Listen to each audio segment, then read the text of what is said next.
Hey, I'm back. I'm gonna go through the defensive prospects for again the number 27, second, 53, and 87th pick. Like I said, I'm not gonna deal with the second half of the draft because that's the scouting department, and I have no clue to the amount of knowledge they have with these prospects. I want to start off by saying I don't want a defensive player in the first round. I really, really, really don't. Although we can use one, we can use a couple of people here and there. I'm just ready for some offense. I think was it David LaFleur, the last offensive person we got in the first round? Crazy, man. I mean, it's time for that to stop.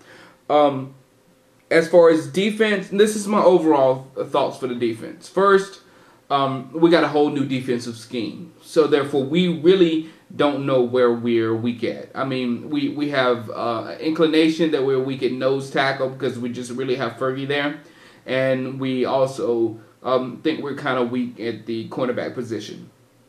However, it just depends on Wade's scheme and how much pressure we can get on the quarterback and what we can do. And with cornerback, we have Todd Bowles back there who, was our defensive cornerback coach last year. He's back for the second year. And our new defensive coordinator was the cornerbacks and secondary coach for San Diego last year. So we got two strong coaches over there with the secondary of the defense. So they should be better by default just from better coaching. And with Wade's scheme, with everything else, we should get better in a lot of categories. With that being said, the two positions I think we are most vulnerable. We're okay with safety. We're definitely okay with linebacker. No more linebackers for now. Carpenter's going to be just fine. Singleton's doing great. I mean, we're doing fine with the linebacker.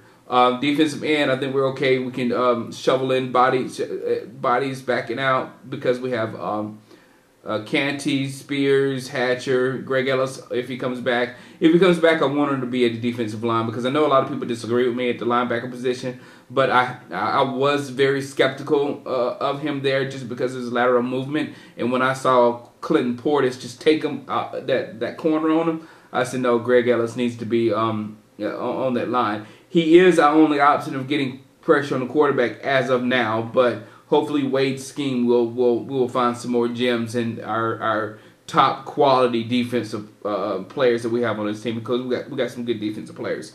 Cornerbacks, I really love Chris Houston of Arkansas. I really love that dude. He actually shut down most of the bigger receivers that are going to go before him in the draft. He did a good job. He's a physical corner. He will jam the receiver at the line of scrimmage and things of that sort. And he would be a good complement for T. New in the future. I don't think Anthony Henry is going to be here long, or Aaron Glenn, because Aaron Glenn's like 34 years old now. Will be 35 next season. So I think we can use something. Hopefully we can get something good at the 87th pick or the first day of the second day of the draft.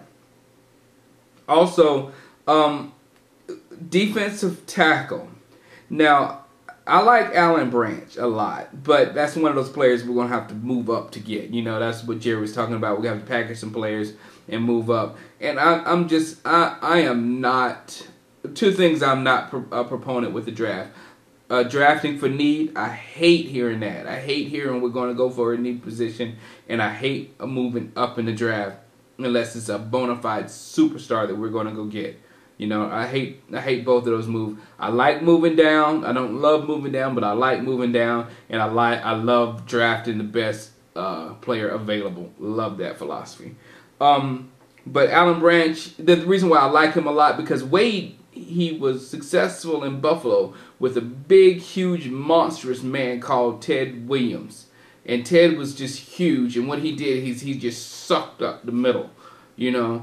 And Alan Branch has the side or the frame. Well, he's 6'6", 6'5", 6'6", 330 pounds. So that's a pretty big dude. And alongside Canty and Spears, who's the short guy, 6'4", 6'3", 6'4", he's shorty.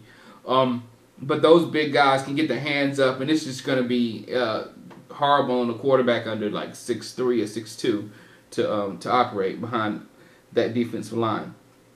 But if that doesn't happen, there are some gems toward the end of the draft, or the second day, and at the 87th pick, we have Tank Tyler from North Carolina State. He's looking good. He's more of a short guy. Him and Brandon B. Bain are short guys. There's one other dude that I really like. I'm looking for his name right now. Well, two. One's from Tennessee with Justin Harrell. He's another big dude that can plug up the spot and that can take out of the center and two guards if need be. And Quinn Echols, he's a short dude, but he's stocky and he's a good run stuffer. He can do things in the middle. So I'm looking at us getting a defensive tackle and cornerback somewhere in the draft. Don't know where. If it's later in the draft, I'll look at the prospect after we pick him, because the Dallas coaches are keeping that name so tied up. It's pitiful. So I'll be back with you after the draft, and hopefully I'll have some highlights and some more insight on the picks that we do from the defensive side of the ball. But like I said, Saturday, offense, spark plug offense. Peace. I'll see you sometime next week, I guess.